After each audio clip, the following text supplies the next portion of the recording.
So we are kicking off Beyond the Bean with Linda at T3 Coffee Roasters. You're all the way out in Collinsville. Yeah. How was the drive? It was nice. Yeah. Would you Not too 169 or 75 here? bad. It's like day and night difference too. It is. I take 75. Yeah. 75 is nice. Country. 75, 44. Oh, back road feel to it to some degree. So this is another really exciting and invigorating episode of the Brews Business Podcast, the T3 Coffee Roasters. So as we just mentioned, Linda's here in the studio with us, and she brought a 601 blend, bold, dark intensity without the bitterness, dark chocolate and earthy granola flavor with a hint of nuttiness. Great for espresso drinks or as a drip brew.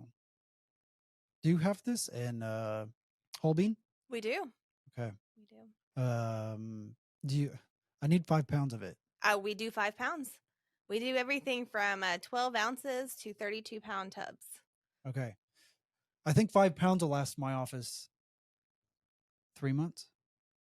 Wait, so let me we haven't even started the podcast. Would you, if you We're were to live buy, right now. if you would, we're rolling. Oh, yeah, I know we're we're rolling, but we baby. didn't, proper introduction. Anyways, It's happening. would you like a 32-pound tub? Is that only whole bean or is it? We can do that ground too. But would you want to? She's like, how do you like it? Yeah, well, yeah. I mean, I drink a lot of Folgers. I'd love to support local. This is a little better than Folgers. Oh, I mean, there's a lot that's better than Folgers. I'm not Yeah. gonna lie, but that's just what the office drinks. But I mean, if we could support local and 32 pounds instead of having to go buy those jugs from Sam's every couple of months, not even every couple months, every couple of weeks. Yeah. That's cool. Could you Anyhow. get that trash can over there? Yeah. For me? I'll get up if you don't want No. to. Okay. So, I want to get into it. T3 Roasters. Yeah. How'd you guys get started? What happened there? So we never really intended on having a coffee business. It just kind of happened. It's just one of Yeah, those that things. website. It started as a hobby, really. My husband Gary is our roaster, and it was his hobby. And like I said, at the time, I wasn't even drinking coffee. He just couldn't find any good coffee that he liked, and he worked in the oil field. There's a lot of sludge out there, and so a friend of his taught him how to roast. He started roasting on a cast iron skillet in our kitchen. Wow, What? that's cool. Yeah. You can do that? Yeah, you can. I know. I'm You like, I can. totally have to buy some. Okay, Like, because I thought you had to buy because I know a lot of people can do it on the stove, and then it's almost like a popcorn maker. Mhm, mhm. Right? There's It's all done the sorts of same ways. way, There's but- all sorts of ways you can do it. What? Yeah. So he just started I kind of wanna do that. roasting. And then I said his background's in engineering and physics. So he actually took a tabletop countertop popcorn popper and turned that into a coffee roaster. And he could roast enough beans, for like a pot of coffee. And so he'd That's roast, cool. he'd bring it to the office. We'd have friends and family over and, make him a pot of coffee. It's fine. And It's then fine. people started asking, where can, how can we get this coffee? So he actually built our first small scale roaster. oh wow, I I like this guy built it already. himself. Yeah. So he built it himself, and I'm going to make more. Okay, All right. we'll get her We don't have first enough. since she brought it. I mean, there's a hey, whole I've had it before. You guys, there's a whole bag right there. So So we're not so gonna run out. He built your first roaster. So he built our first roaster, and we started roasting for just for friends and I'll try. family. It just kind of became a hobby on the side, and so we figured if people were gonna buy it, we should yeah. make a little side business of it. So that's kind of what we did. So we actually officially launched our business in February of 2020. Perfect And time then to start a perfect timing. business. So we'd actually been roasting for quite a few years before that. But when we actually started selling, and then when the world shut down, all of a sudden everybody that was getting their coffee in the office and our friends couldn't get it. So we started sending coffee out to people. Everybody wanted everybody's coffee, and everybody went home and their coffee intake increased. So, Yeah. everybody started wanting to support local. We started selling at local farmers markets that year, and it was really just as a way to get out of the house. We wanted to be For around sure. people, be social, be safe. So we took a couple bags of coffee. Didn't ever think that people would actually buy the coffee, but we just went out to have fun. And at the end of that market season, we had a customer base that we didn't realize we had. So at the end of market, everybody said, well, how can we get your beans if you're not going to be out here every week? So we started a website so people can start ordering during the off season. that first holiday season, people gifted coffee to friends and family. Yeah. So we saw an increase in sales then. And in January, our sales kept going up. So it really just happened very organically. It was not That's not awesome. ever a plan Beautiful. to happen. But said now Gary and I both were able to do this full time, and we're getting ready to open our first brick and mortar location and brand new roastery. And so it really has just kind of taken off and just kind of happened. That's cool. Yeah. Yeah. That is cool. So, I want to go back. I know you said that you may not know so much once we start asking about the roasting, but roasting on a cast iron, how do you do that? You just literally just roast it on the stove? Pretty much. And just kind of keep stirring Mhm. till What? it cooks. It's that Mhm. simple? Mhm. There's Well, I mean, I know there's a science I mean, to it like is, but it temperature and isn't. there's stuff. a Yeah, little bit of yeah, a yeah, science right. to it, and so it's done by like cracks, and I think Mhm. it's at like 165 degrees or 185, something like that. So like the first crack happens, and that's Mhm. where you Wait, get what? like your mild roast, Mhm. and then you get another crack, which then hits your dark roast, and by then you kind of can easily cross a boundary between it being a dark roast and burnt. Mhm. Well, that's Yeah. what I was And thinking. Is happens, like, it happens fast. that's exactly what and I'm the like. longer Wait, yeah. with that the you cast roast iron? it, the more of the caffeine that burns off or whatever. Yeah. Wow. Yeah. So one of the cool things. So now we have a big commercial. We actually have 2 Diedrich roasters, and they're all computer controlled, or Nice. automate or not controlled, but we can track 13 different variables within the entire roast process. So we can give that consistency to our roast, being able to track all of that.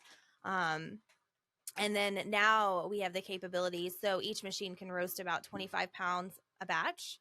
A batch lasts anywhere from 12 to 15 minutes, just depending on the beans. So we could roast over 100 pounds an hour each machine. So when we have both of them going, Wow. um, That's a lot of coffee. It's a lot of beans. Yeah, that's a lot of beans, A a lot lot of of coffee. beans.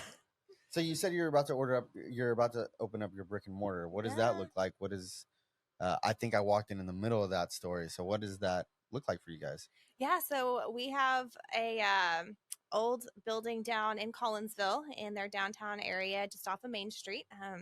115-year-old building, and we have been doing a Cool. full historic preservation on that building. And so we have done a lot of work over there, and we've been working on it the last 2 years. And so we'll be able to move our entire warehouse, roastery production.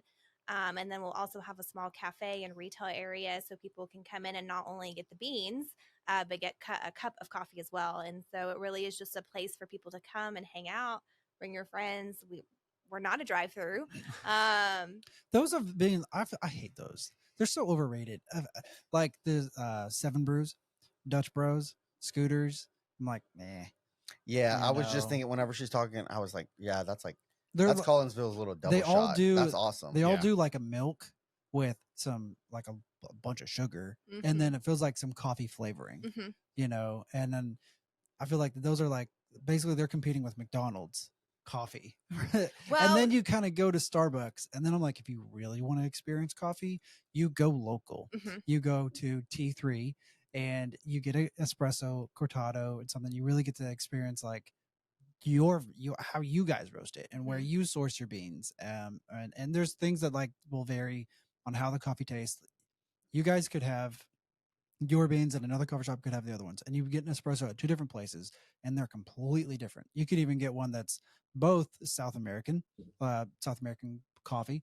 It could be from Colombia or wherever, and the espressos will taste completely different. The machines will alter that too. How they froth the milk, if the barista froths it and cuts it right, then if it's right temperature, like all this stuff will make it taste There's different. all So, sorts of stuff that affect the flavor. So where the beans were. I mean, you could have 2 beans from the same country but different farms, and the soil concentration is going to be different. And so that's going Yep. to change the way the beans were processed, if they were wet processed or or dry so dry processed. processed. Yep, Yep. all of that makes a difference. The roasting process, how it was roasted. If it's air roasted or what's the Mhm. other method? So there's like air roasted and drum roasted. Drum and air. Yeah. And so, so the roasting process makes a difference. How long the beans have been roasted. So that's one of the things that we do with our beans.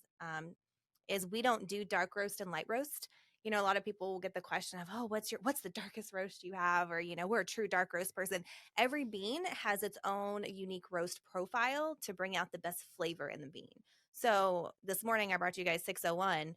That is our roast. We don't have 601 dark roast and 601 light. Like that's going to bring out the best flavor in those beans. So yeah, your water temperature changes. Water the flavor. temperature? Yeah. That's a big one. All Yeah. of that can make a The difference. grind. Mm-hmm. So like what I did is I grind this just a little finer and it's really dark. And I'll show you like where we leave it to like where the way that she had it, it's going to be a little lighter. Mm-hmm. And so I use 2 tablespoons per 6 ounces. About right. That's about right. It's, you know, preference. What do how you do? strong you want it. 1 tablespoon per 6? Does it matter? Do you So have, we you have your actually own science? measure out by grams. Or grams. Yeah, we Technically, measure it out. yes, Yeah. When you want to get real technical. So like on it. 18 grams is what you should use for an espresso shot, double espresso. Yep. Hmm. So do you guys have the scale Coffee. and everything for? Do you guys do that with every shot? And okay. Yeah. We actually have one of the big fancy grinders now that weighs it out for you and measures it all out. And Oh, that's cool. all of that That's stuff. great. Comes So out to the gram. it does.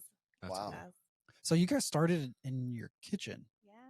That's crazy. And now, when we first got in touch, or you first inquired to be on the show, it was like back in the summer, and I believe, and then you wanted to have the storefront open by November.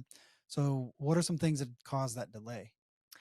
So in construction and in anything, there's all sorts of delays. So, you know, waiting for contractors, waiting for permits, waiting for all those things. Even now, we were supposed to have our windows, and we're waiting for like one piece of glass for our windows that was supposed to be installed this week. Well, they broke the glass. Oh, And so now it'll be, you know, Monday, hopefully, when we get that up. So there's just weather delays. You know, we had a cold snap a couple weeks ago, and that was, you know, a delay. So there's always something.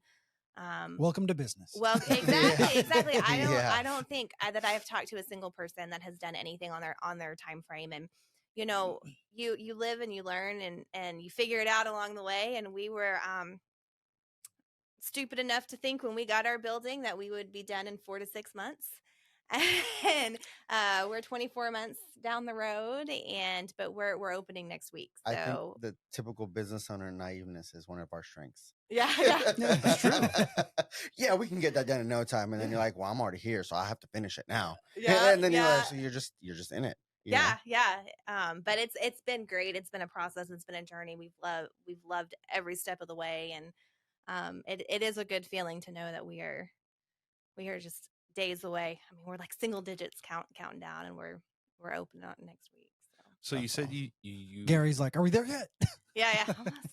you have was you said 12 or 14 different countries that you guys source beans from? Yeah, so we get all of our beans are all fully traceable direct from our farmers. And so you know, I think that's one thing that's interesting that I didn't know until I got into coffee, that coffee's a crop, right? Like you go to the store and there's always coffee on the shelf. I never thought about where it came from. And there is a big difference between commercial beans and specialty beans and things like that too. And so so our numbers are always change a little bit slightly, just depending on the season and things like that, and the different relationships that we have. And so I think right now, like I said, we're up to 12 different countries representing 14 different farms. So we've got beans. We do both single origin and blends. So not all of our beans are just some of them are blended into other things. And the difference with that is, you know, like a single origin bean is like one bean from one farm. Mm-hmm. You know, it's just that pure thing. And then a blend would be just a recipe. It's multiple beans from, you know, different countries or different areas blended together to make a unique flavor. So 601 is one of our signature blends that we created. And how many blends do you guys have for sale? So blends we have. So that's a good question. I think we have about 3 to 4 blends and about 4 single origins that we offer. Cool. So I think there's like I'm looking 9 on here. our website. So you right have now. the 601. You have the Cafe d'Arc. D'Arc. Okay, I D'Arc. tried to sound cool with that. Okay. I know. The dancing. So that is our true. People want dark coffee. Our Cafe D'Arc is our only true dark roast that we have. What's the dancing goat? The dancing goat is our Ethiopian. It's a single origin Ethiopian. Those are typically earthy. They are, Right. yeah, it's really good. And so the origin story of coffee is coffee was actually founded in Ethiopia by a goat farmer. Is the legend of how coffee was originated and first discovered. And so that's why our Ethiopian coffee is dancing goat, to pay homage to the goat farmers. Okay. You That's- got no that's a slippery worries when you slope. drink the Hakuna Matata. Uh-huh. What's That's our Kenyan Kenyan, coffee, our single okay. origin. La Morena. La Brown Morena. sugar. Yes, so La Morena is our Guatemalan coffee. Oh, my favorite. It is so good. So Guatemalans, that one, I mean, the soil and everything that they do out there, they're lucky. so that's one of my favorite coffees. That's also our so our La Morena is grown exclusively by women farmers. Oh, wow, that's cool. And all of that coffee goes to support women in the coffee trade. And so that is an amazing coffee. That's cool. That is very cool. It's like the best sound. Dramatic effect. Yeah. Like sound effects and everything in here. It's It is fancy. great. The Omega, So the Omega is another blend that we have. Sunday morning. Sunday morning is our signature blend. That was actually our first blend that we ever created, even before we had a coffee business. That was our very first one. Greg woke up Sunday morning and he's like, I want some coffee. I'm going to brew. I'm going to You got put the this on the cast stove iron and out, cast you know. iron out. He's probably worked on it for about 6 hours. Yeah. Whatever. Actually, he probably prepped it on Saturday. And then Sunday he woke up and he's like, I'm going to have me that Sunday morning. I'm going to call it Sunday morning. All right. I don't know. Swiss water decaf. So that's our decaf that we have. Okay. So Sunday morning is like our What's breakfast decaf? blend. Yeah. Okay. Okay. There's a time and place for decaf. There is. Yeah. Well, that's what I asked earlier, and I was like, "Well, when would you want to drink a decaf?" She's like, "Well, before bed." I'm like, "Oh, I could get that because sometimes, I mean, I'm Mexican, so in our culture, you drink coffee all day long, right?" And I'm like, "Yeah, I remember my parents like drinking a coffee and eating like a sweet bread right before bed." I'm like, "That's delicious. I do that now," but I'm like, "Okay, that can make sense." But then again, I could drink a Red Bull to go to sleep, so Yeah. I'll So in just have coffee. So the great thing about our Swiss water, so the Swiss water process is a non-chemical decaffeination process. So I don't know how much anybody knows about the decaffeination of coffee, but coffee beans do not grow naturally non-caffeinated. So there's all sorts of different processes out there. A lot of them involve some pretty harsh chemicals. So with our Swiss water, it is water and steam that uses that process. So it's a That pulls the caffeine Mhm. out of it. Okay. That's cool. So, of all the many things that you guys do on a day-to-day basis, what is it that you do? What is it that Greg does? And how do you guys make all that work? So Gary is our roaster, and so he does all of our roasting, all of kind of the business side of things, all that stuff, and then I do everything else. So I do all of our labeling, all of our packaging, all of I fill the bags, I deliver them, I do our social media, I do our network marketing, everything else, pretty much. Like why you're here today. Why I'm here today, Okay, yeah. You guys also you mentioned something about being advocates for against child labor and unjust practices in coffee trade. Those two different things. Where do those kind of stem from? Like why that? So there's a lot that goes into like other things. There's a lot of unjust practices within the coffee trade, and so that's one thing that was really important to us when we were starting our business, and really even before, just with coffee, and why it's so important that we know where our beans came from. So we know those practices. One of the things that child labor is huge in coffee. Coffee is mostly in developing countries. There's kind of a coffee belt because most coffee is grown at high altitudes and warm temperatures, and so there's kind of a process, a strip where a lot of the beans come from, and so one of the things that we learned is that in a lot of these countries, schools are out during harvest season. It's kind of like a spring break or fall break or things like that. And so these parents, as parents, your kids are out of school. What are you going to do with them? So, you Bring take them them to work with with you. Yeah.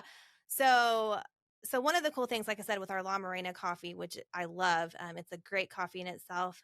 It's grown exclusively by women farmers. It actually started with a group of 23 women that got together, and now that program has grown. I think now multiple countries. And I forget how many women are in that project. But what was so amazing about it is what started with a group of 23 women. They got together, they worked with some of our partners that are on the ground there, and were able to come up with a great product and a great coffee. Their very first harvest that they had, they harvested 2,000 pounds of coffee from their farms collectively, which is great. That's a lot of coffee. But to put that in perspective, for us as T3, we go through about 1,000 pounds of coffee a week.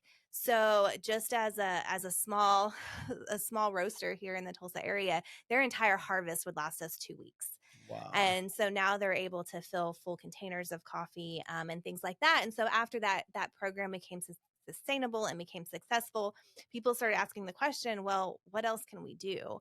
There's more than just women farmers in this community. And so they got together and commissioned a group of women artisans to create a bracelet. It is the La Morena bracelet. It's really cool. I actually wear it when I go places, and it tells the story of the coffee bean. And it's got their La Morena logo. So they were able to do a kickstart with these group of women artisans to be able to continue to tell the story of coffee. So now, they're not only helping the farmers, now they're helping the artisans. And that's been going on for a couple of years and has become really successful. And so then the next question was, well, what else can we do down here? So we know that child labor is huge. So they started a program called Coffee Kindergarten, which is a program for the children of coffee farmers to be able to go to during the season when there's no school. And so it basically becomes like a daycare program. So the kids can come, they're given 2 meals a day. They get to have fun. They get to be kids. They get to play. They get to continue their education and do all of these things while their parents are out working and they're not out in the fields with their parents. And so it's just things like that. So our tagline for our business is actually local coffee, global impact. And so we get to be that local spot. Like I said, we're in our cafe, we're not a drive-through. We purposefully did not put in a drive-through. There's a time and a place for that. Sometimes you just need a coffee quick to go. And I get that. And we tell people, if you're coming to Collinsville, there's other places and they still use our beans. So you're still going to support some great businesses. But we want to be a place where people can come and gather and be a hub for the community and have an impact in our local community. We give back a lot through fundraising programs, through donations, through things like that. But then we also get to have that global impact of knowing where our beans came from, having that sustainability and that traceability. So that's kind of where that comes from for us.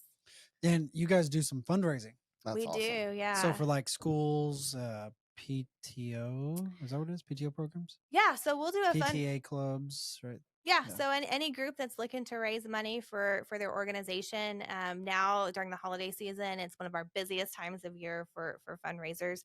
But we work with schools, with sports teams, with churches. We've worked with adult groups as well, nonprofits, all that kind of stuff to be able to raise money. So what we do is we actually create a custom label and a custom bag for you to be able to sell. So you get a product, we put your organization's name on it, your logo, school colors, all that kind of stuff. We give you the back of the bag to customize with your text, any information you want to give out, thanking your customers. Like this part here? Like that part there. Yeah.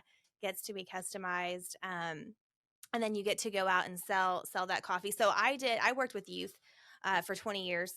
I've done all the fundraisers and I know how horrible they are and what a nightmare. And now, my daughter being in school, she's coming home every week with different fundraisers. And so when we designed ours, we designed it as a fundraiser that I would enjoy doing as a leader. So it is low risk, high profit. So everything is done through pre-order. So there's no money, no risk up front. There's very low minimum quantities that we require. And then our groups go out, they sell the coffee. They turn that all back into us. We fill it. They write us a check and keep the rest of it and get all the coffee. So it's not like Girl Scout cookies where you have to buy them in boxes and sell them. No, yeah. It's just all done through pre-orders. So, we just delivered over 200 bags this morning for for a They're like band. car salesmen. Dude, Yeah. they got to get rid of those boxes of cookies, or some man upstairs is gonna come knocking. Yeah. This way, you just sell what you can sell, of course, but you don't have to hassle people to get rid of those boxes. You're like, I don't want to haul those back home. Yeah. That's Yeah. a whole Yeah. that's a whole chore. It is. I've been there, done that too. Yeah, right. Like, I mean, yeah, it's work for sure. Yeah. So we help groups raise thousands of dollars. We work with schools. We just, like I said, just did a fundraiser for a band. We've worked with the Owasso band, Collinsville band. We worked with a church group raising money to go to Ukraine to work with refugees. That's cool. So, I mean, we've done all sorts of really cool stuff with that. Where do you think that you have failed the most since you started? Is there anything that stands out where it's like, man, shit hit the fan, and there's maybe you learned something from it, or maybe you didn't. Dude, we fail every day. I mean, there is Every day. But hopefully you're failing day. forward. Yeah.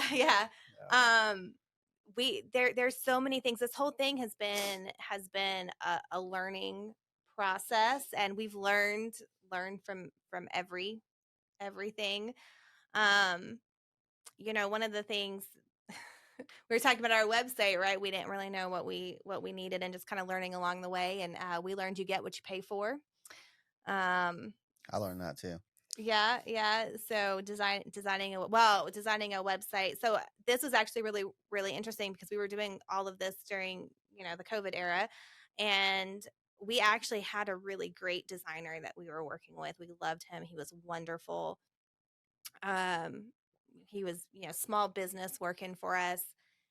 He ended up getting COVID during this process and sadly did not make it. Oh, wow. And so we lost everything that he had been working on, and trying to be in a hustle to, we were ready to launch and go. We kind of found the cheapest person we can find that could do it. And it was a nightmare. It was a big learning experience, and we learned that you get what you pay for. And so we do have an amazing website now, and have moved forward through that. I think growing pains, we fail a lot through growing pains. That's one of the things that we have tried to do as a business is we want to grow, but we don't want to grow too fast. So we can keep up with that. But there's just some times where, you get a lot going on and you miss orders. And let me tell you, when people don't have their coffee, they get mad. Like they will come knocking on your door to get their coffee. And so, just trying to make sure that we stay on top of everything's going out on a timely manner. People are getting their orders on time, things like that. And I mean, there's been times where honestly we've messed up, or we've failed, we've missed an order, things like that. Just this morning, I've filled an order, 200 bags out the door, came home, went back in the shop, and there was one bag sitting there that didn't get in the box. It's funny you say that you miss orders and stuff like that happens. And I heard you say earlier that you do everything else, right? Your husband does the back end work of making the bean, right? But you're like, I do everything else. And here lately I've been laughing, and my team and I have been going back and forth. I'm like, you come to realization, because we were working with one of our vendors the other day, and I saw a ticket that came through, and it was short at least $800. And I was like, no, I owe them money. Like, I know I owe them money. The rock that we got is not that. And Laura, my office manager, she's like, yeah, well, we need to make sure we call them. We need to make that right, and so on and so forth. Well, she calls later on that day, and she's like, hey, we need to fix this. And then today, I don't remember what it was, but something we got a bill for some sod from like October. We're like, it's November. Like, what are you doing just now sending me this bill? And we just laugh. We're like, it just goes to show that we really are all human. We are all human. We're all small business owners. And you choose to work with those people because you realize there's someone there, instead of, I hate to say it, but the big corporations, like, yeah, there's a certain thing you expect from McDonald's, Walmart, all those things. There is. And it's kind of hard to give that leniency there. But I love working with small business owners and just working with people in general, because it's really refreshing to just be able to have an honest conversation.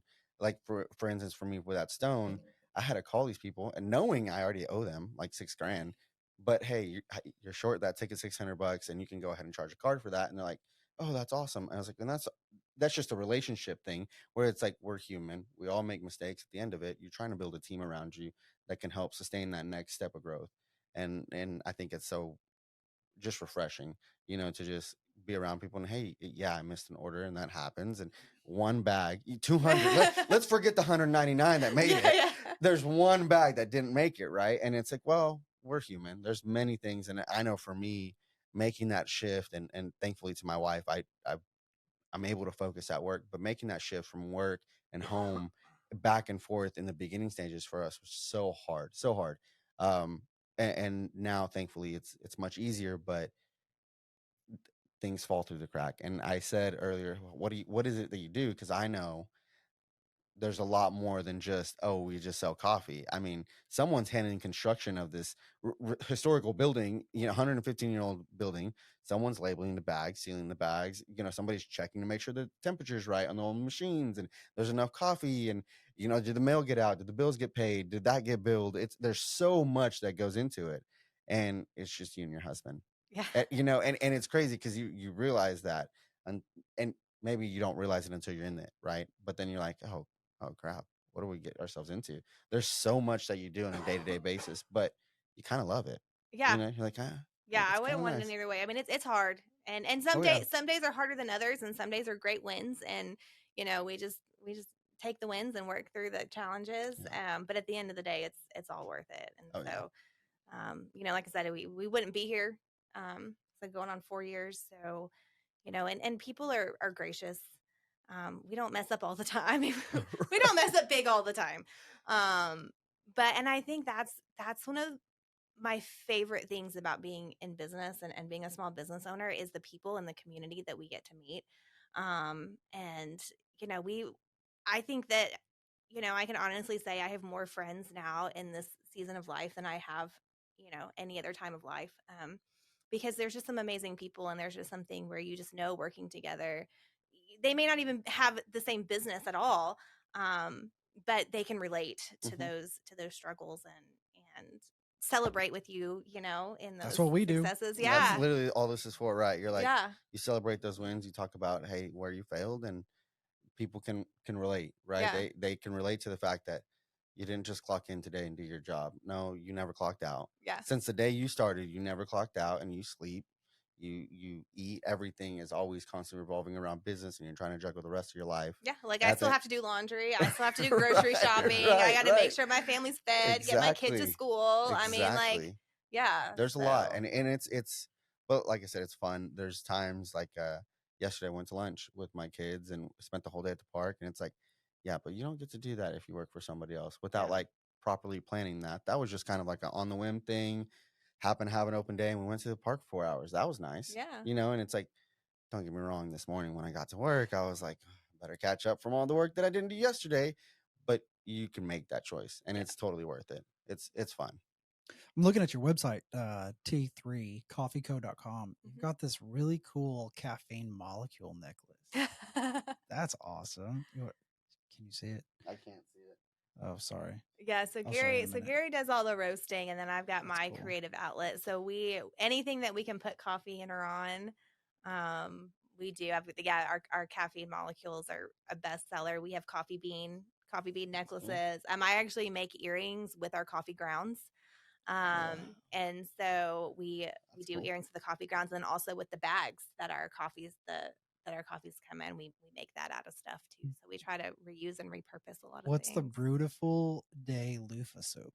So that's actually a soap. It's got a loofah in the middle of it, but it's actually made with brewed coffee. I must have. Now I can see why Must have your it. house and everything around you smell like coffee. Yeah. Like people say when they pull up in our driveway and get out of their car, you can start smelling the coffee. Do the earrings smell like coffee? People say they do. It's probably might be a placebo. It on might that. be, but like I said, I think I've lost my sense of smell. So we go through about 1,000 pounds a week of coffee in our shop, and so That's crazy. there's just days where I That's a lot of can't beans. I can't smell it. When I go do deliveries, I open the back of my car and people just come flooding, and I'm like, what? Like I can't smell it. Like I'm gonna take your word for it. It's funny how you do that when you start a business too. You always think like, oh, that must be nice to have all the coffee in the world. And it's like, yeah, I guess you kind of get over it. I know it happened this summer. Braden was like, Braden and his wife were like, oh, I want to do plants. I want to do this and that. And I was like, you just go by the office, pick up whatever you want. And they're like, wait, what? I was like, I'm serious. There's just so much. And you're just like, yeah, after a while, you just kind of come desensitized to it. I know those are beautiful plants. I know that's good coffee, but you're like, yeah, I have so much of it. Yeah, I know what I like, and that's good. So here's the thing too, green. So as roasters, when we get the coffee, they're green. We get the green beans. They're not You get roasted. the green beans? That's cool. I thought they were Yeah. white. Well, I mean, they're Brown. called green, Right. but Oh, okay, yeah, they're like a pale. Did you know coffee is actually a cherry? It's the seed of a It's cherry. a seed of a cherry. Yeah. No, dude, I just drink it. Pick like- it, and then you usually have to dry it, wash it, dry it, or whatever. What? There's a process, yeah. And then from there, the seed is like really pale, and how it gets to look like normal coffee and brown That's is when it's by roasted. roasting. Yeah. What? So coffee beans are actually a seed. They're not a bean. They're a seed of a fruit, and they are small, hard, and like a pale, depending on green, yellow, white, just kind of depending on the bean. And so they don't smell like coffee. And a lot of them smell. They almost have like a It smells grassy, like a like a rice, like a hay. grain. Yeah.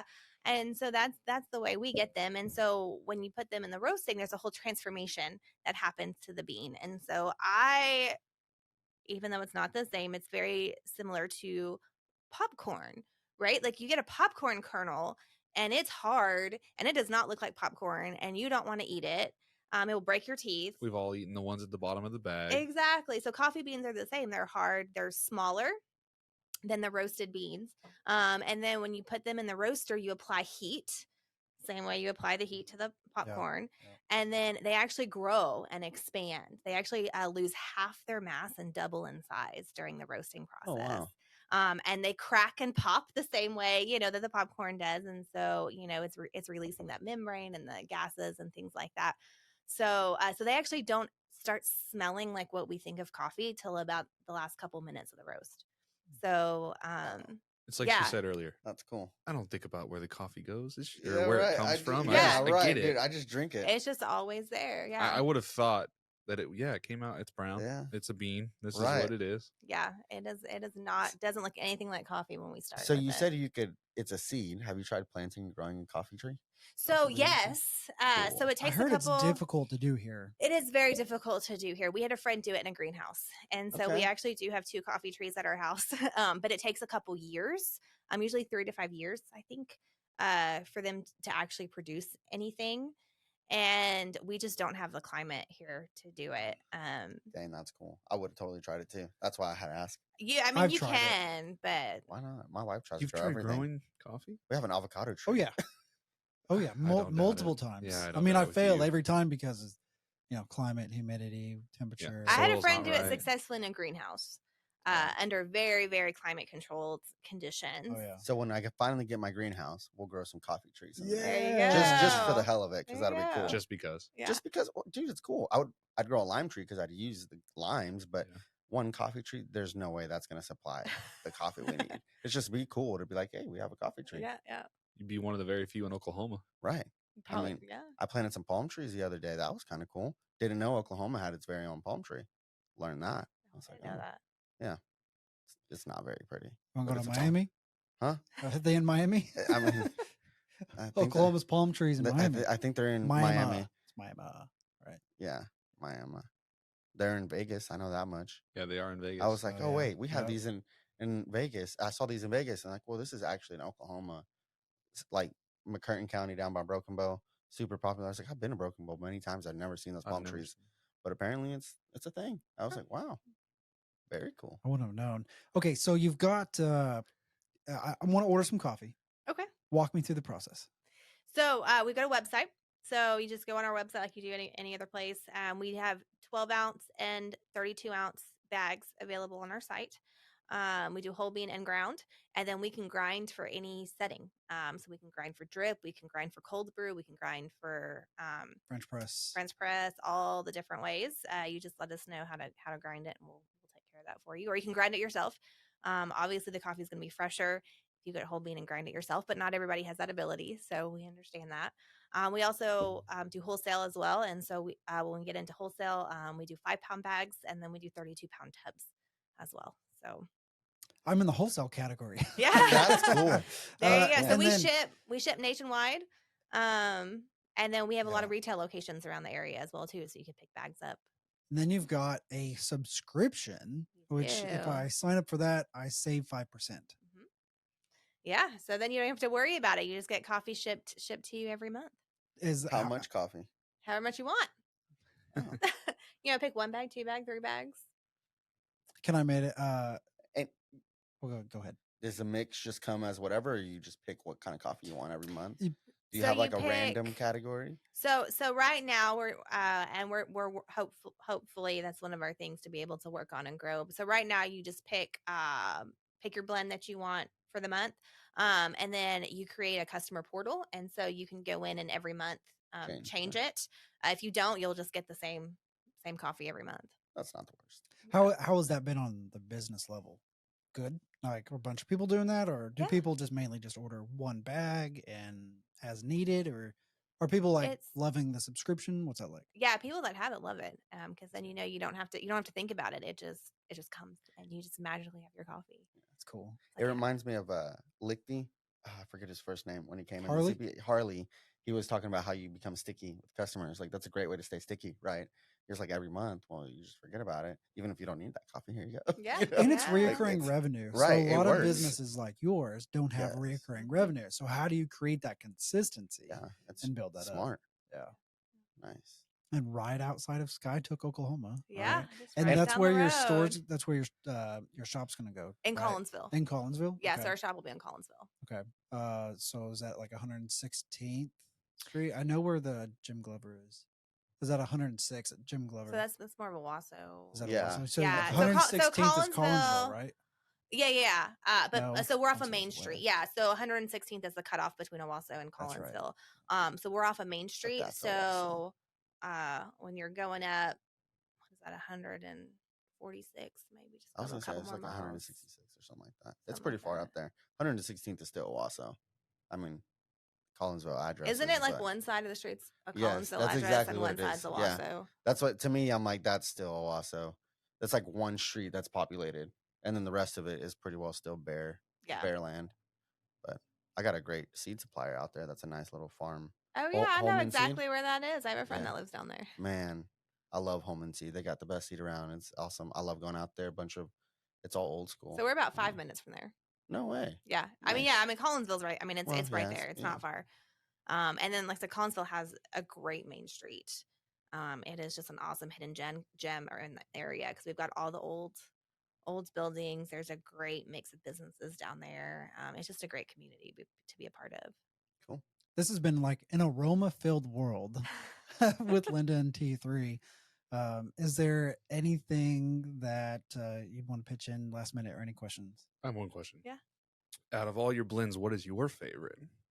Oh, that's got to be hard. I know it's got to be hard, but it's hers, so she's got to have one favorite. I would bet 9 out of 10 for me would be the Guatemalan blend. So it depends how I'm brewing it. Okay. Fair So enough. I have different roasts for different brew methods. Cold brew. So cold brew is our Kuna Matata, or our El Burro, which is our newest coffee, and it'll be on our website pretty soon. It's a Nicaraguan coffee, Ooh, another good but one. a Kuna Matata makes an amazing cold brew. It's no worries for the rest of your days. It's good. Good one. You got anything? You got any questions for us? Think of anything? I don't know. This has just been a lot of fun. I'm just glad to be here and hang out with you guys. That is fun. It's not morning; it's afternoon, right? I It's don't even know. afternoon. Yeah. But it's good coffee. Well, yeah, I like the thanks. coffee. I'm about to pour the rest of that in here in a minute. Well, if you guys want to order any of the coffee, look in the show notes or in the YouTube description, and you will find a link to shop their coffees and merchandise. Support local. Small Business Saturday is right around the corner, so And we will be Um, open that day. good. So that'll be our first day to be open, November 25th. We also have Facebook. So that's a great place to check us out. That's where we post all of our updates, our building updates, if New we're blends. new blends, sales, all that kind of stuff. We're gonna have a holiday coffee coming out in the next couple weeks. So that's always a great coffee. We get a hint on what it's going to be flavored. So it's gonna be a Costa Rican coffee. So I haven't actually tried it yet. Santa's going to the beach with our coffee. Ayo. There you go. And follow T3 on Facebook and Instagram. It's T3 Roasters on both Facebook and Instagram. So it's pretty easy to remember. Yeah, support local. It's a big deal. And it helps when you buy from Starbucks and, Dutch Bros or whatever, these big corporate chains. Big chains. I mean, yeah, it it helps supply jobs or whatever. But when you buy from local and support local, you're helping, families put more than just food on the table. You help them put their kids through classes or extracurricular activities and things like that too. So I know that's big. Tulsa's really big on supporting local and stuff. So Yeah, I will say. I love there's that meme that goes around that I say it all the time that says when you support from a small business and an actual person does a happy dance, and I can promise you that we legitly do happy dances. Yeah, they do. I've got We videos did of it. us doing that. Yeah. We shed the tears and we dance and we celebrate, and it's real. I can show you the videos. Yeah. that's so cool. All right. Well, Linda, appreciate you bringing the coffee. I've enjoyed it. I've loved it. good. Yeah, it's good. I will need to place an order for like 5 pounds of whatever you would recommend for the espresso. Yeah, 601. 601. This one here? Yep. Okay. I'll do that. And then usually I get from Nordaggio's. Yeah. But I'm going to get you guys this time. Thanks. So we'll do What's that. Nordaggio's? Is that another coffee place? Mhm. Okay. There's another local roaster. Yeah. Cool. But yeah, appreciate you. If you think of anything else that you got questions, send us an email and then we'll wrap this up. Oh, there's the timer. All right. That's perfect timing. All right. Well, thank you guys for joining us on the Brews Business Podcast, and we'll see you on the next episode.